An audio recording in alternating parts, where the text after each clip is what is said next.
меня стоит дворец спорта имени Александра Винокурова, а это значит, что мы перебороли свою лень и решили увидеть все своими глазами.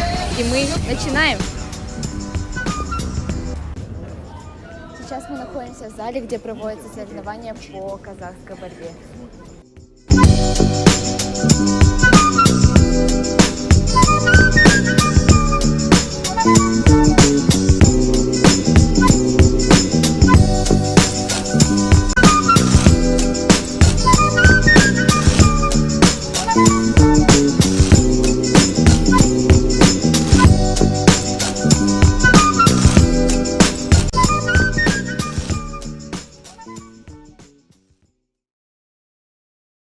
Облысымыздың, Солтүстік Қазақстан облысының тұңғыш спорт шеберімен қазақша күрестен 74 жылы дайындағанбыз. Енді айтатыным, өзім қазір құрметті облысымыздың құрметті президентіміз күрестен.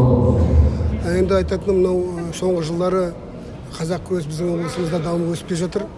Ауылдарда, райондарда қазір күрестің секцияға ашылып жатыр, жаттықтырушылары келіп жатыр, бапкерлер келіп жатыр. Одан қалып биыл біздің облысымызда әкімнің бұйрығымен Қызылжар Арландар деген қазақ күресінен клуб ашылды. Сол клубқа 5-6 балуан келді Семейден. Сол келіп қазір күресіп жатыр. Енді балаларымызды тәрбиелеп көптеген іс-шараларды өткізіп жатырмыз қазақ күресінен.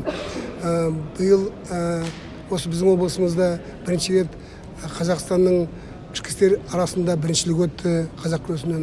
Сосын өзіміздің барысымыз өтті, Қазақстан барысы.